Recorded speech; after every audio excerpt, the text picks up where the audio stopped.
To Mombasa, where the weekly demonstrations against the standard gauge railway freight services monopoly on transfer of inland import cargo from Mombasa port resumed this morning in spite of fresh divisions among outfits participating in the protests.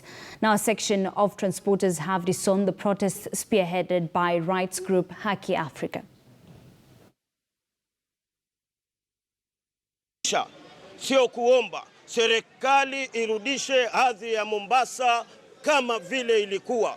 Mnatuhamashia makazi yetu kupeleka sehemu zingine. Kwa hivyo sisi, hii ni warning ya mwisho. Tutafanya maandamano Kenya mzima. Hakuna njia ambayo itafanyika kuhakikisha kuna usawa isipokuwa kueleza bandari kwamba biashara ipawe kila mtu. Hakuna biashara ya SGR peke yake. Lazima biashara itolewe kwa kila mtu, kwa sababu ni haki ya kila mwana Kenya kufanya biashara nchini. Why should Mombasa be prone to carrying the debt single-handedly?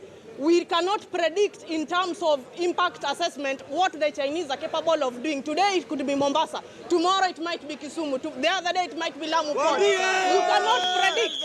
So, in genuine reality, the transport sector is not the enemy of your debts.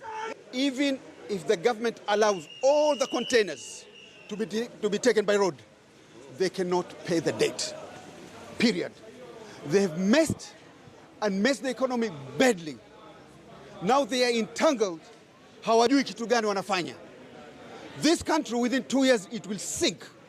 The government will not pay civil servants. They cannot pay the police, and they will not pay the army. We are heading